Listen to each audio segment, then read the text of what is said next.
নমস্কাৰ সবকে স্বাগতম মিঠুস ব্লগৰ অন্য এটি ব্লগলে এয়া বহি কেনে আমি লাঞ্চ কৰি আছো বেংগলোৰৰ একেবাৰে পুৰণি এখন এম্পায়াৰ ৰেষ্টুৰেণ্ট ইহঁতৰ নহয় মোৰ পিছফালে এখন স্ক্ৰীন দেখি আছে নে ওপৰত তাতে মানে কিচেনত কি চলি আছে পুৰা লাইভ টেলিকাষ্ট হৈ থাকে আপুনি চাই থাকিব পাৰে কিচেন কিমান সফা কি বনাই আছে আৰু মেনু ভিতৰ ইহঁতৰ ফেমাস আপোনাৰ সেই tandoori platter sea food platter আমি অৱশ্যে তাত খাম বুলি যোৱা নাছিলোঁ সেইদিনা আমি এটা কামত গৈছিলোঁ আগবেলা কাম শেষ হওঁতে 2:30 বাজিলে ক'লে আৰু ঘৰত ৰন্ধা ভাত আছে যদিও সেইখিনি ৰাতিকে খাম এতিয়া বাহিৰত খাই যাওঁ কাৰণ ঘৰৰ মানে সেই জেগাৰ পৰা ঘৰ পোৱালৈকে আৰু 2 ঘণ্টা সময় দেখাই আছিলে গুগল মেপছত তো 4:30 বজাত ঘৰত গৈ লাঞ্চ কৰাতকৈ ৰাস্তাত আজি আৰু কৰি যোৱাই ভাল সেইকাৰণে এফালে খাব আহিলোঁ এতিয়া মোক খাব দি কেনে বাপেকে মোক ক'লে বোলে অলপ দেৰি মই তাক ৰাখোঁ তুমি খাই লোৱা কি ফূৰ্তি কৰি আছে দেখিছেনে বাপেকৰ লগত মই অকণমানি ক্লিপ এটা ৰাখি থলোঁ আৰু ল'ৰা ছোৱালীবিলাকে কিবা দেউতাকৰ লগত বেছি ফূৰ্তি পায় নহয় জানো মাকতকৈ কি অৱশ্যে তাতে একো খাব পৰা নাই তাৰ সেয়ে আৰু বৰিং টিফিন ঘৰৰ পৰা বান্ধি মই ছেফকৈ ৰাখিয়ে থওঁ আচলতে বাহিৰত খোৱাৰ তাত প্লেন নাথাকিলেও মই ক'ৰবাত ওলাই গ'লে যদি 2 ঘণ্টাতকৈ বেছি সময়ৰ কাৰণে যাওঁ টিফিনত কিবা নহয় কিবা এটা তাৰ কাৰণে লৈ যাওঁ তাক তাতে সেয়ে খুৱাই দিলোঁ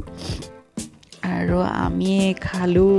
তন্দুৰী ৰুটি আৰু চিকেন প্লেটাৰ আৰু কিবা কিবি খালোঁ পাহৰি গ'লোঁ দেই তাৰ পিছত এয়া আপোনাক ক্লিপ দেখাই আছোঁ মই যিটো কামত গৈছিলোঁ সেইটোৰ আচলতে প্ৰথমে এই দৃশ্যটো চাই লওক দেই এপাৰ্টমেণ্ট এটাত আমি ফ্লেট এটা চাবলৈ গৈছিলোঁ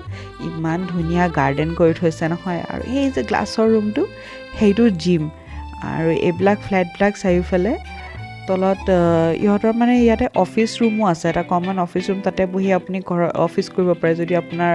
ৱৰ্ক ফ্ৰম হোম সুবিধা আছে আৰু আপোনাৰ ঘৰত কিবা কাৰণত আপুনি কৰিব পৰা নাই বোলে আলহী আহিছে বা কিবা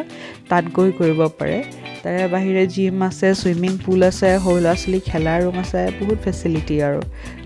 নতুনকৈ বনোৱা ফ্ৰেছ এপাৰ্টমেণ্টে আছিলে খুব ধুনীয়া আছিলে আৰু আপোনালোকক দেখাওঁ যে ইমান ধুনীয়া গাৰ্ডেন নহয় আচ্ছা মেইন কথাটো হ'ল মই তালৈ বাৰু গ'লোঁ কেলৈ আচলতে এজন লগৰ মানুহ মানে বন্ধু এজন থাকে বম্বেত তেওঁ বেংগলোৰ শ্বিফ্ট হ'ব তেওঁ মানে ক'লে যে মইতো আৰু বাৰে বাৰে গৈ ঘৰ চাই থাকিব নোৱাৰোঁ তেওঁ মানে ঘৰ কোনোবাটো পচন্দ আহিলে এওঁক কয় বোলে তই যাবি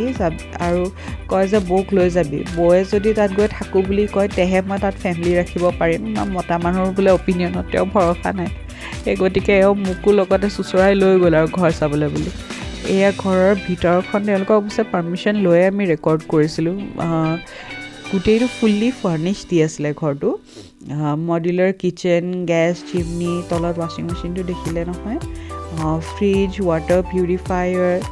এইফালে সেই নীলা চোফা ছেটটো যে ঘৰৰ গোটেইখিনি লাইটিং বিচনা আলমাৰি এইবিলাক গোটেইখিনি মালিকৰ ফালৰ পৰা আহিব এইখন বেলকনিখন আৰু সেইদিনা অৱশ্যে বৰষুণ দি আছিলে অন্য তেওঁলোকে কৈছে বোলে বেলকনিত ৰ'দ পৰে আবেলিকে এই ঘৰটোৰ ভাড়া আছিলে 51,000 পাৰ মান্থ